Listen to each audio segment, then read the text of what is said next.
to the republic for which it stands, one nation, under God, indivisible, with liberty and justice for all.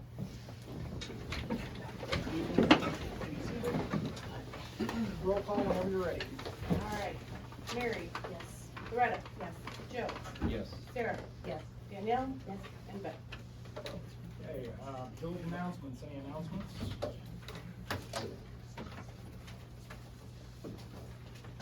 None?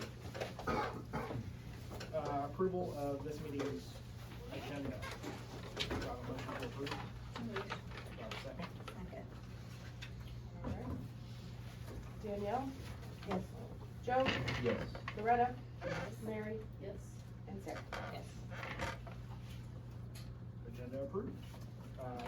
Approval of last meeting's minutes on February 12th. Do I have a motion to approve or amend? I'll make a motion. And second. Joe? Yes. Loretta? Yes. Mary? Yes. Danielle? Yes. Sarah? And it's approved. Do I have a motion to pay the bills? Yes. Do I have a second? Yes. Roll call. Loretta? Yes. Sarah? Yes. Danielle? Yes. Joe? Yes. Mary? Yes. Bills approved. Citizens' comments? No? Okay. We'll move on. We have no old business. New business, we have Wessler here.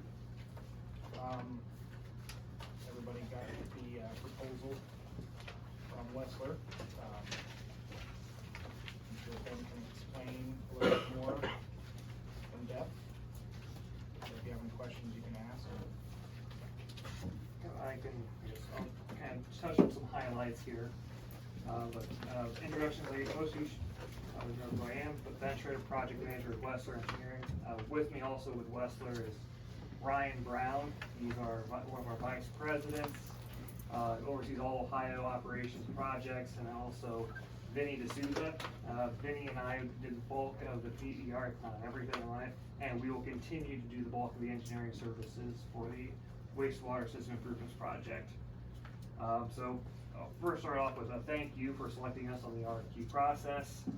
It's been a pleasure to work with Jay, the council, on the preliminary evaluation phase. And so now here I am presenting the proposal to move it into the next phase, which is now design. What this design covers is essentially all project management and coordination in it, on top of the design, the survey, property coordination, owner coordination, the securing of easements, land acquisitions, bidding, and permitting. So our task is outlined in the proposal here, so if you want us to go through step by step, we can, but otherwise I'll just kind of touch on the highlights. As part of this proposal, we anticipate 3 contracts for construction to come out of it. And it'll be kind of separated into 2 design projects. So 2 design projects, 3 contracts. We'll start with the wastewater system, or the lagoon system first. We anticipate 2 contracts out of the lagoon improvements, one of them being the lagoon cleaning and dredging, and the other being the improvements, installing the aeration treatment systems, lift station, and force main.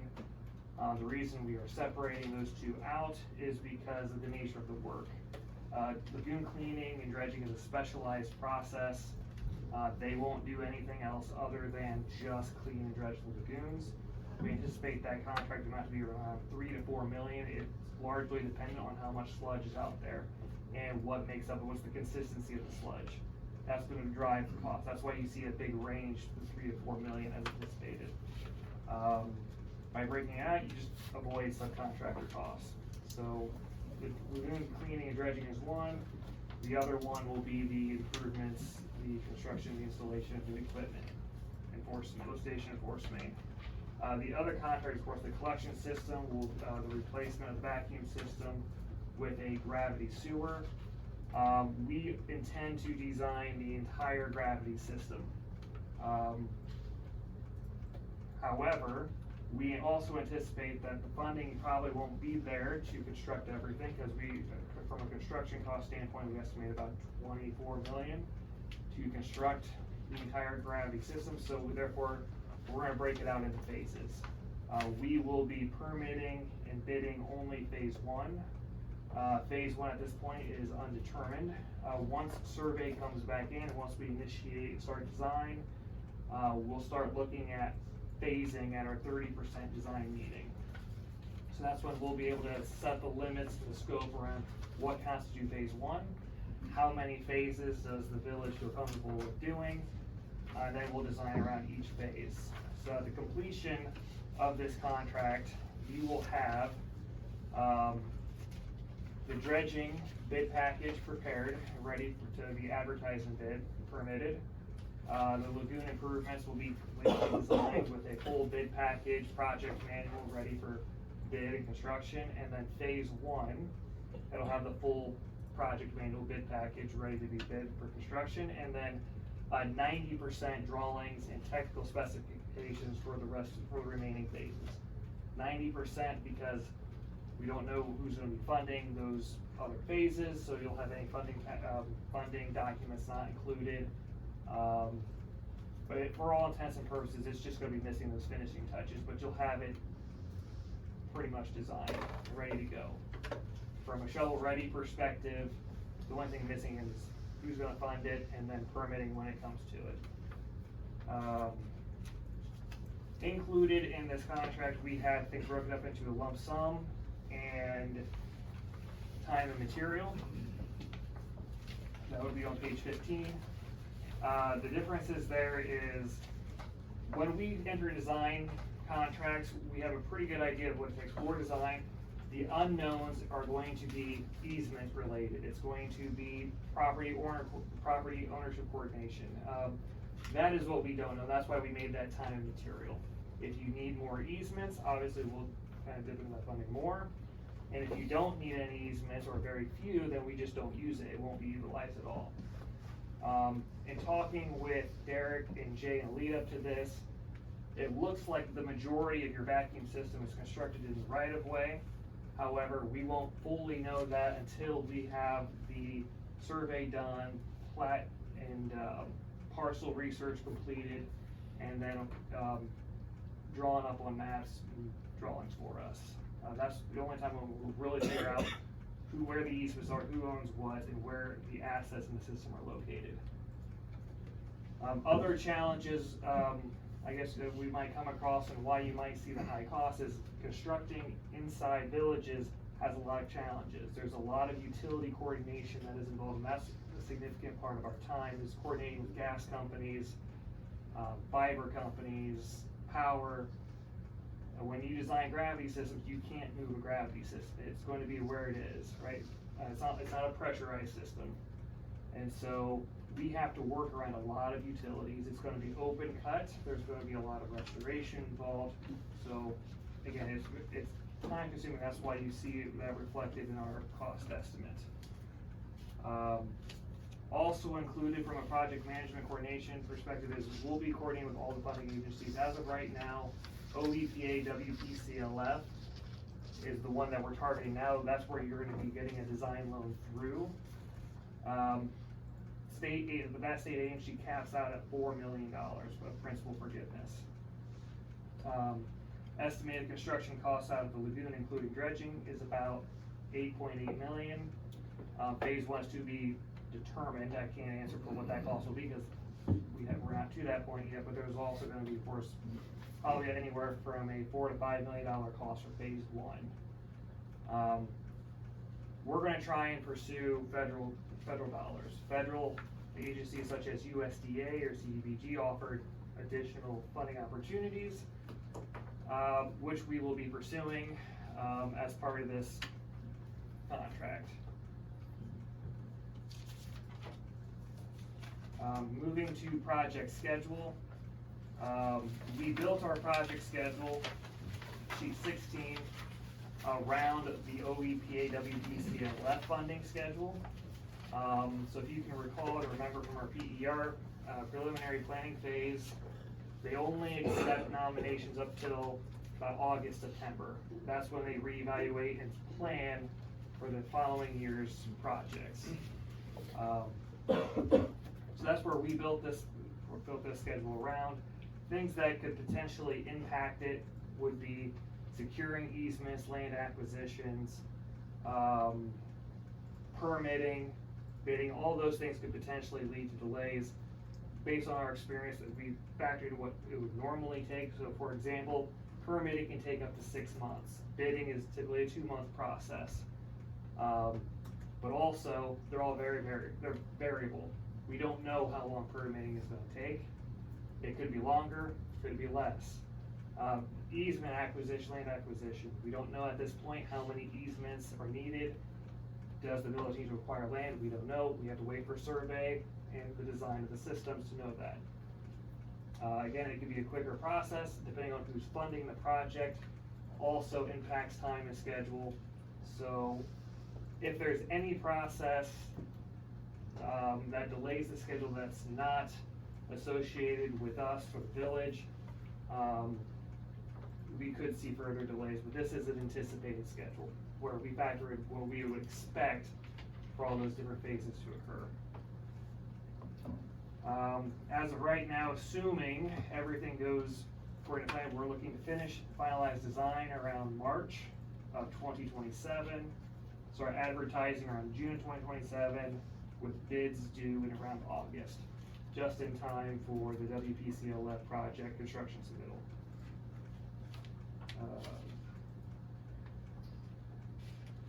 Other things I kind of wanted to highlight as part of this design phase is there are responsibilities the village will need to take on themselves. That's on sheet 14, owner responsibilities. In addition to our design contract, the village will need to enter into a separate contract with a geotechnical consultant. They will be the ones that will perform soil borings, they'll analyze the soil. We need that to get an idea of what your subsurface conditions are for all gravity sewers, force mains, any kind of structure like manholes, lift stations, treatment systems. Anywhere we're going to be putting new infrastructure, we should have an idea of what's in the ground. At this point, we anticipate about 30 soil borings, 20 for the collection system, maybe 10 for the lagoon system projects. Based off of previous projects and recent projects that we've done, total contract there with the geotechnical consultant should be maybe around 120,000. We have not reached out to anyone as of yet, but that's something to plan for, is around 120,000, give or take. As part of the easements, land acquisition, you'll also need to consult with a realty specialist. If you'd like, we have a couple we have worked with in the past that we can share and reach out to. Again, their pricing is going to be largely dependent on how many easements and who and where. So at this point, we anticipate, we're estimating about 18 easements and maybe 2 land acquisitions. That's not set in stone, because again, in talking with Jay and Derek, most of your infrastructure is in the right of way. There are existing easements that the village has, and therefore we may not need any of them, but those will come up in survey and plot research. So we just we had to get some costs for that on our end. That's why those costs are time and material, because you may not need them. Other costs that might come up, for dredging, you're going to need to test your sludge in your lagoons. You'll need to test it before the dredging, and then you'll need to test the dried cake solids once it's dewatered. That is important for OEPA. The landfills, if you landfill, they're going to want to know it. If you qualify for a land application where they'll take it out to a local farm, they'll need to test that as well. The farm might need to test their soils. OEPA will review to see if it's suitable for land application, but there's going to be a lot of testing there with the sludge. And then if we want to do some spot checks again through the project for water quality to help with the design, we may request some of those as well. All permits, we can help prepare the permits. It'll be on Jay and the village to then sign off and submit them and pay for any fees associated with permitting. We don't know the cost for permitting at this time. Once we get into design, we'll be able to share those permitting costs.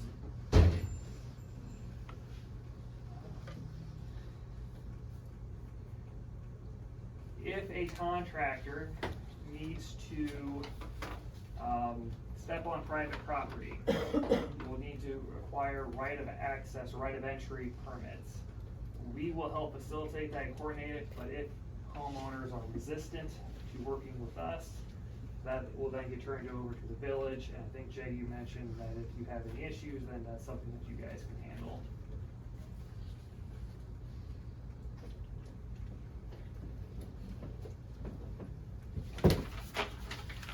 So that kind of covers everything in the proposal from a high level standpoint. Are there any questions regarding our proposal? I just have one. You have us listed as having a clerk treasurer. We do not have a clerk treasurer, we have a fiscal officer. So if you could change those.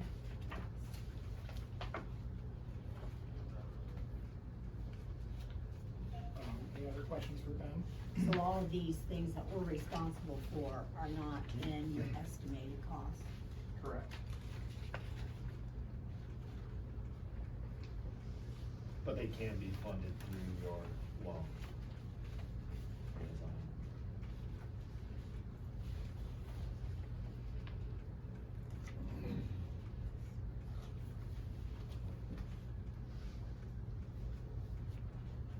Any other questions?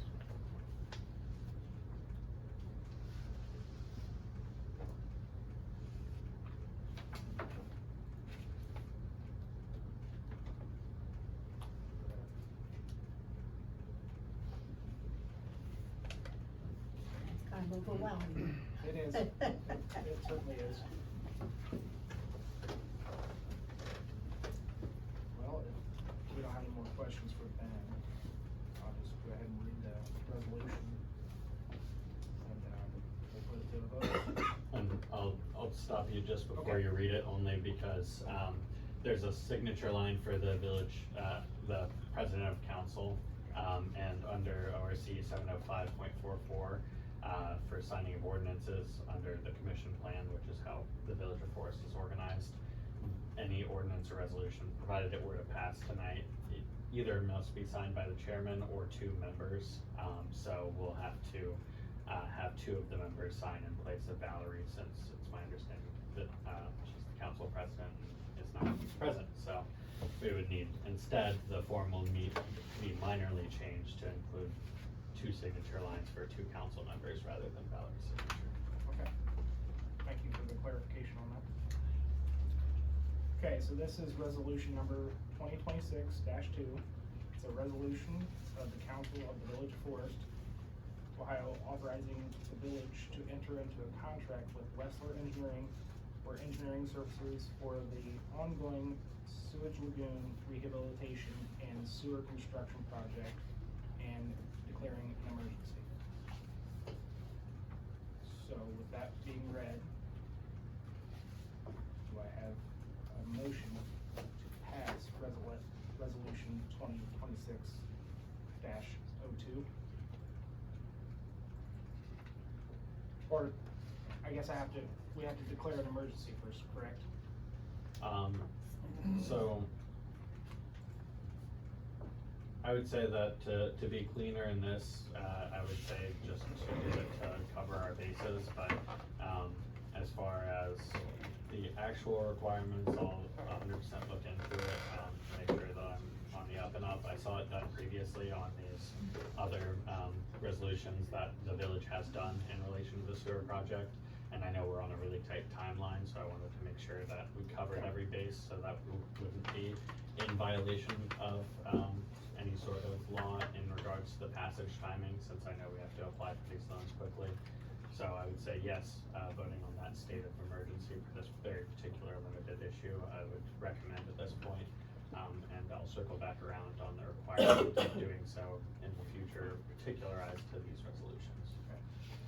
So, do I have a motion to declare an emergency to pass resolution 2026-2? So moved. Do I have a second? Second. Roll call. All Joe, Yes. Loretta. Just declare an emergency on this one. Yes. Mary. Sarah. Yes. Danielle. Yes. Okay, do I have a motion to pass resolution 2026-2? Yes. Do I have a second? Second. I heard Sarah. Alright, here we go. Sarah, Yes. Danielle, Yes. Joe, Yes. Mary, Yes. Loretta. Yes. Resolution 2026-02 passed. So we want to reconfigure this, resolution to have 2 lines, correct? Can you send it to me and I can fix it? Yeah. Okay. So, we'll go ahead and move on with the rest of the meeting here. Is there any other new business? Don't have any on the agenda. We're going to committee reports. Nothing new from the mayor. Finance and audit. We met today, we are getting, our audit will begin next Tuesday, Wednesday, and Thursday, so I'm working on getting everything around, she'll be here those 3 days. I was able to close out the end of 2025, and we will be submitting, the permanent appropriations for the next council meeting, and we'll get that all to you. There was discussion, the mayor approved Doug Hankins to get an increase. The township has increased his wages and we're matching it. What else did I miss? There is something floating around up there, so for us to Community Link, it's one of their services where we can send out mass emails to for any updates to reach everybody in the system.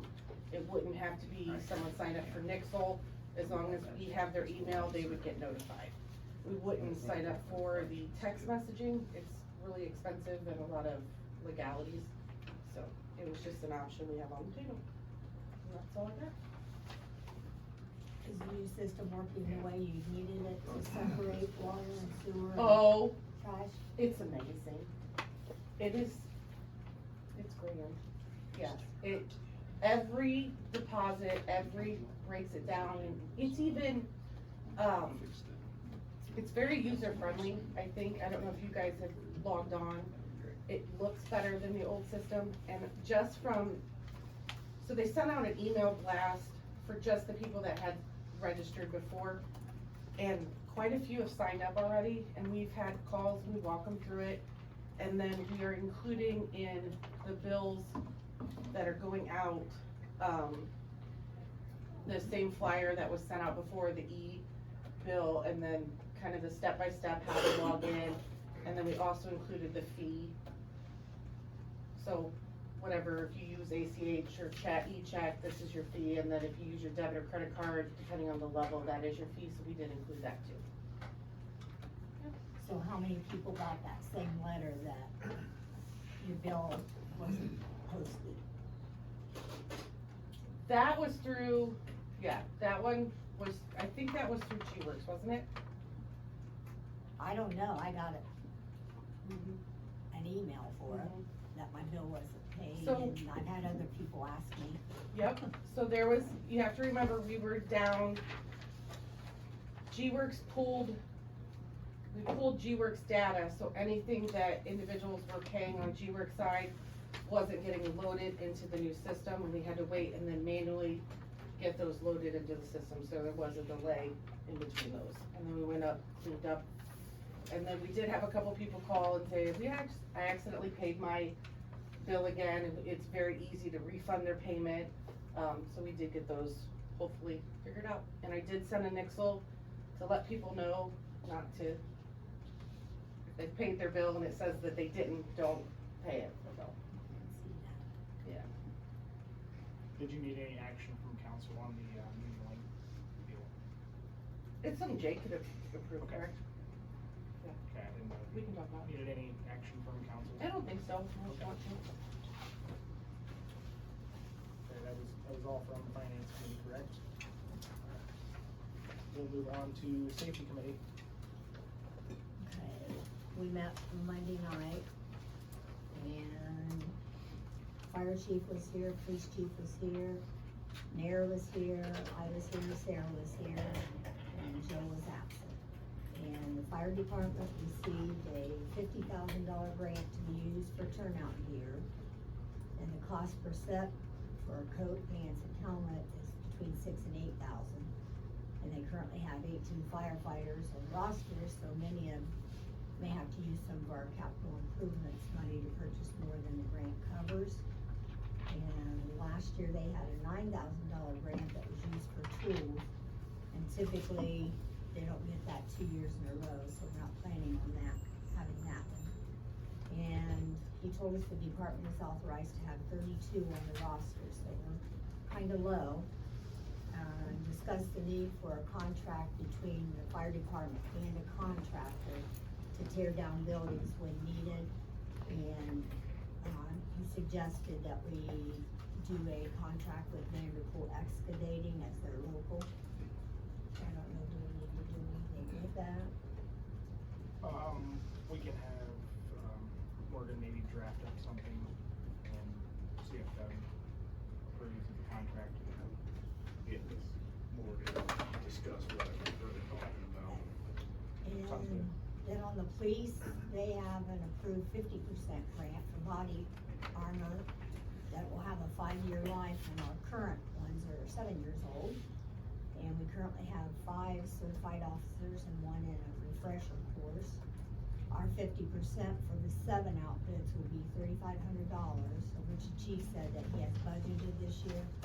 Got that in there? I mean, if you put it in Okay. my budget, I don't have it line item, like what items, but Okay, and he said the state will get us up and running to be able to write the tickets when our ordinance are uploaded, so I don't know if anybody knows if that's been done yet. I don't believe so. It has? Oh, I didn't know, he was sitting Yep, there. he's over there. It's Yeah. done? It's done in the computer, the portion of uploading our stuff into their system. We're looking at March 15th for a tentative start date. Okay, Will I let me get the talk first about that e-ticket Green for River the year? ordinance thing. Am I gonna get the first e-ticket for you? And we have no ordinance on our books prohibiting solicitation. So we talked about perhaps posting on the website for solicitors to be able to check in at the office to register, and the hours that the office is open and available for that. And applied for a community grant for National Night Out. Said it's been well attended the last 2 years. And Officer Sean Young suggested the stoplight needs an extended second or 2 in yellow for safety reasons, and we would take that out of the state highway fund. And concrete in front of the doctor's office needs repaired. He got an estimate of $17,500, and applying for a community foundation grant to fix the problem. The U-turn ordinance says, ask Morgan about that. And the scooter ordinance is now enforceable.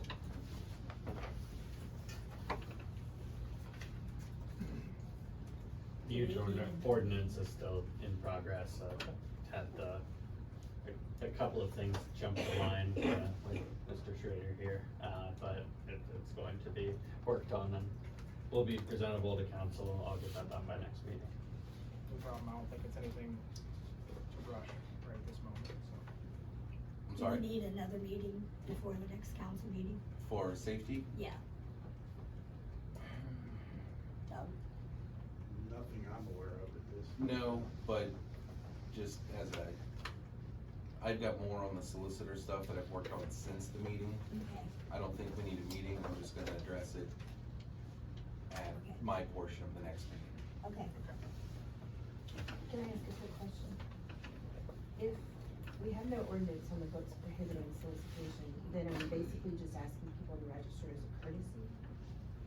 Or, I'm assuming so, yes. So do I understand that we're working on an actual ordinance so it would be more enforceable, or No. we're not? We So, haven't yet. okay, I wasn't sure It was what just you was discussed at the referring meeting. to. I'll expound on that more at the next meeting. Okay, all right, thank you. Oh, you had Loretta? Police chief? Loretta pretty much covered many of my news. Alrighty. Fire chief? She did an excellent job. Really does. Nothing new from the ambulance board, I don't believe. Service, they did not meet. You wanna touch base on anything, Jay, or do you wanna just cover that in your section? We'll just Whatever cover those. would be mine. So administrator, Got a little bit here based off water and sewer the last couple weeks. On the 19th, we did locate a water main break on Julian near Mad River. We weren't able to shut a valve off in that area so we could make the repairs. Repairs were made same day. However, the valve that we closed would not open back up. This caused 5 houses and 1 business to have interruption with their water services. The houses were provided water due to them not having service for an extended period of time as per our policy. We continued to work valves and look for options if valves would not work. We did locate a couple valves to shut off the water to that area so we can make repair to that broken valve. Once completed, water service was restored to all residents. Due to shutting off multiple valves, a boil advisory was issued through certain locations where the valves were shut off. And then this morning at 8:35 a.m., the boil advisory was lifted due to good sample returns. We'll also be running new water lines to Napa. They do have a 1-inch meter, but we're serviced by 2 3/4-inch lines. Also continuing to work on the H2 Ohio for the well project. Project is estimated to cost roughly $462,000. We did receive a grant for $400,000. Working with Lane Corp to cap the old well and do the EPA paperwork, and also working with Choice One to design and bid the construction as well. Then on the sewer side, just before all that, on the 13th, we started having issues with the back system. On the 14th, a leak was discovered down on Blaine Street.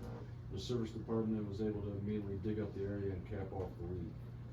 The next few days, service cleaned out every pit in town to make sure they were working correctly. Beeline was giving us a little trouble on the South Davis Street portion. Services were not disrupted during this time, and by the 19th, all lines were open and working just in time for that water break. Tomorrow, we will also receive 4 new pumps for the lift stations. They will be installed as soon as possible. These will be for the lift stations on Wells Road and Railroad Street. This was paid for by a grant, and we will also be receiving some training to be conducted for the lift stations in the coming weeks. Other than that, once the water line is fully repaired, we'll begin to asphalt there. Blaine Street, we did fill in today. It does currently have stone, so once that settles a little bit, we'll also put asphalt over that. Then park-wise, we'll be posting the seasonal job next week, as well as maintenance some of the park equipment, including the mower and stuff, so it's ready to go. And then we'll begin working on some of the parks requests.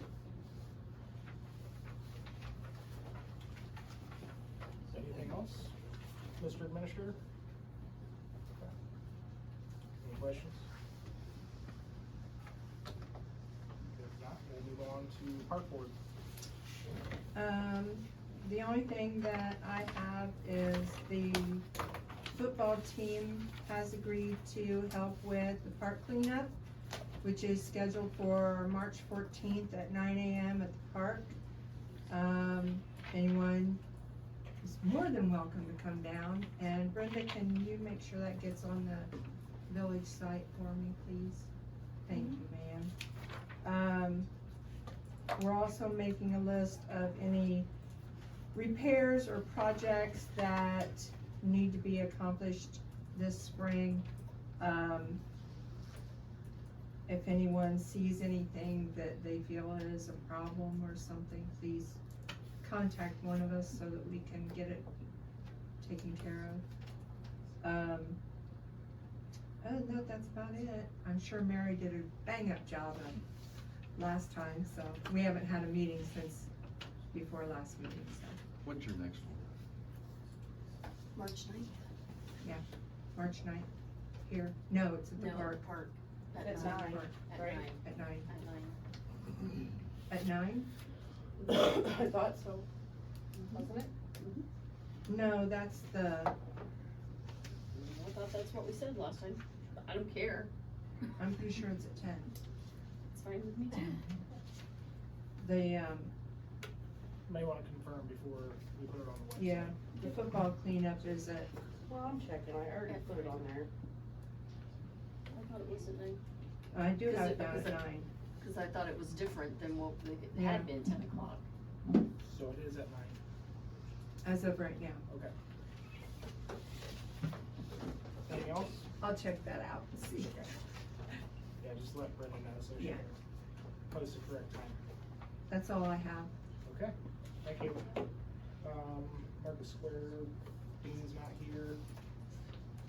So we'll take the CIC off too. Business and industrial development, haven't met yet. We'll move on to zoning.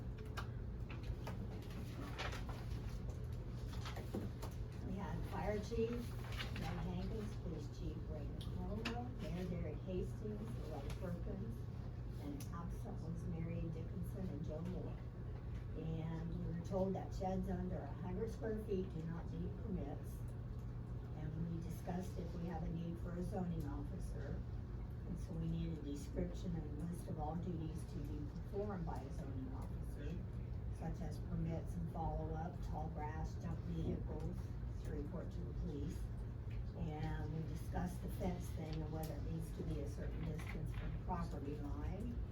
And we're looking at rezoning of vacant unzoned properties. And we want to schedule the next meeting for March 9th at 6 p.m.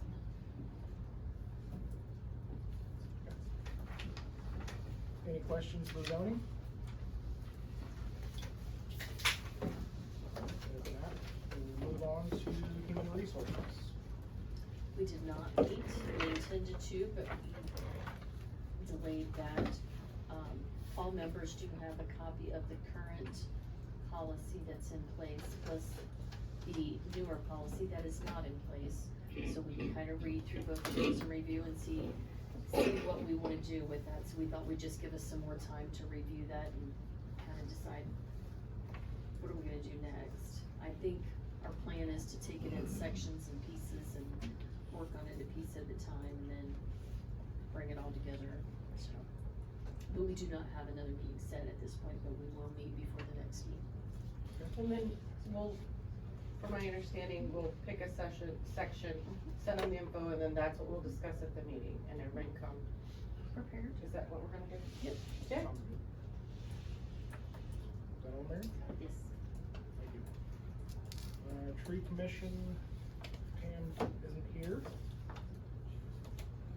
Village solicitor. So, main project was, working on the resolution to authorize entering into contract with Wessler, but another, background project that seemed to be, coming somewhat to a head was about the joint recreational district that was established.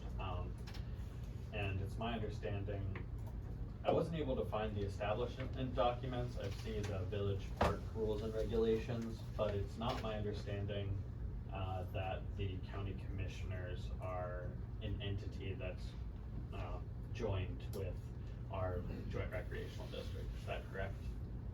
To anybody's knowledge? Correct. The commissioners are not One of the one of the members, okay. So, the way that a joint recreational district works under the Ohio Revised Code, and that's section 755, .12, mainly through 755.18. There's a 755.181, but it was a limited, like, one-off type, deal.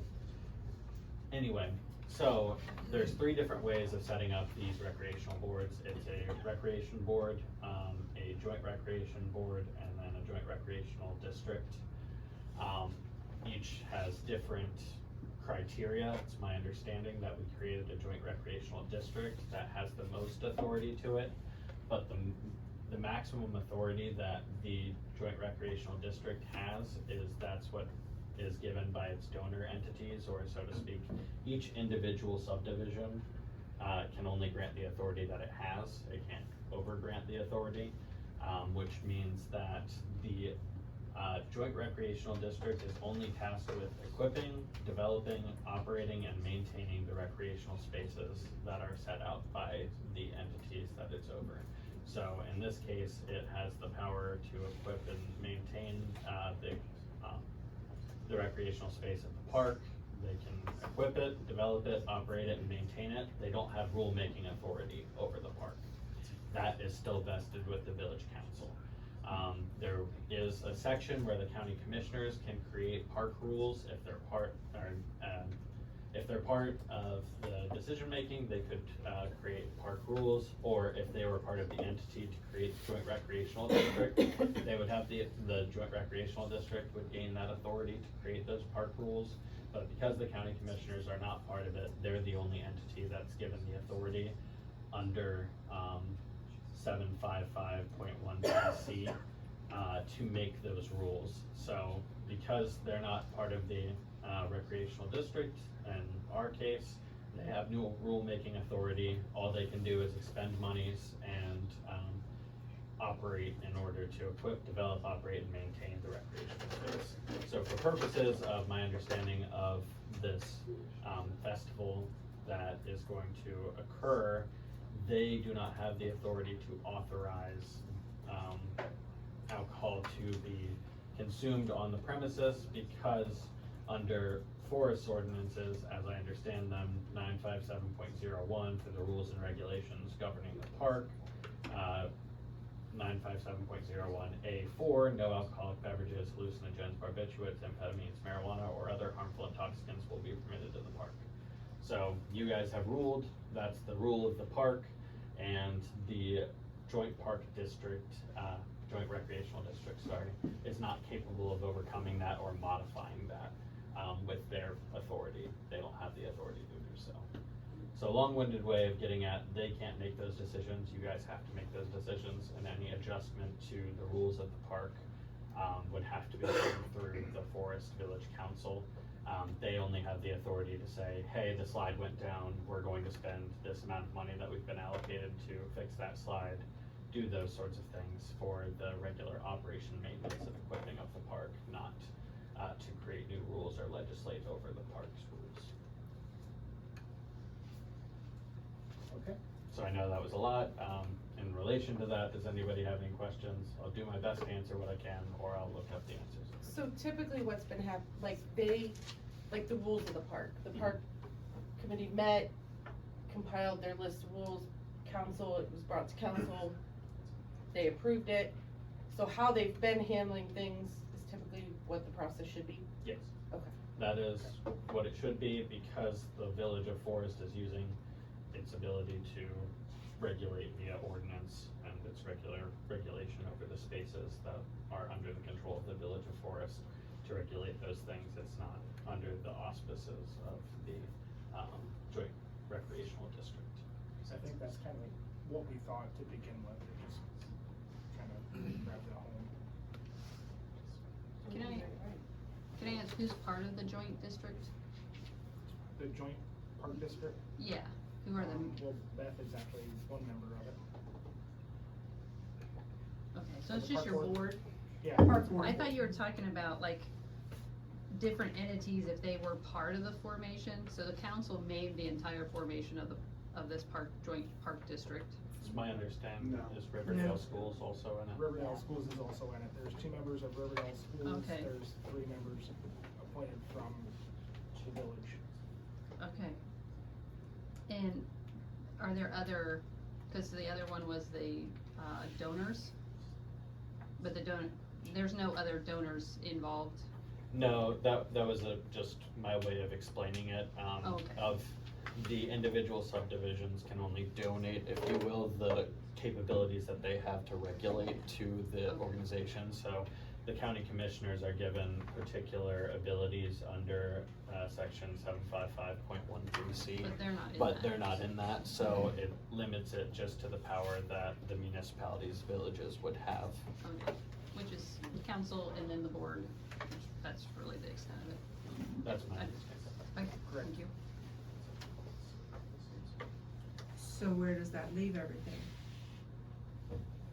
So that leaves, it's basically the same, council is the legislative authority, like we can Yeah, pass I get ordinance that, and- I mean, do you need Tree Town Festival to come in and talk to you? What do you need? From my understanding, it was just in the very early stages of Yeah, planning. So I but- guess whenever they're ready with a decision, they can come in, but if everything, you know, plays out, we will have to amend the ordinance that we just passed, not too long ago with park rules, Yeah, to either amend the part where it says something about alcohol. Right. Maybe we could say something, you know, for special like events. on special Correct. approval type, okay, Because the other issue is, we are not insured. I Um, understand. Yeah, so as soon as they do that, we just have to get, so there, yeah, we've got all those things in place, as soon as Right. they say they made a decision, we can get Right. that all going. So, yeah, basically all we need is, you know, something from you guys saying this is kinda what we wanna do, and Okay, council will mull it over, make a decision on it, go from there. As to my, section, that was all that I had from that for tonight's meeting. Are we making any headway on, a replacement for you? I have reached out to the potential candidate. She has not been able to give me a definitive answer. I didn't want to push her right away, but I will ask her prior to the next meeting if she has continued interest or if she does not. And will anticipate if she has continued interest to come along with me to the next meeting. And if not, then I will be able to present that to council. And I'm also the president of the Hardin County Bar Association, so if council wanted me to, I would have the ability to send out a blast email to the Bar Association to try to see if there's anybody interested in the position from the Hardin County Bar Association. And then it would just be going wider of listing it publicly on the website, maybe Indeed or whatever else, if you guys got to that point. Still trying to work, because I believe that the person I have in mind would be a really good replacement, but she's also young and has a lot on her plate too, so. Don't wanna give you somebody that's overwhelmed, can't handle it, and then get a worse work product. Okay. Thank you. Any questions for solicitor? If not, we'll move on to fiscal officer. Pretty much said everything earlier, just getting things ready right now for the audit, and then the, final appropriations for 2026, that I will be having, I won't be here the second council meeting, in March, so hopefully getting everything around, for the next one, so. Okay. Any questions for Brenda? If not, I think that's all we've got. I'll take a motion to adjourn.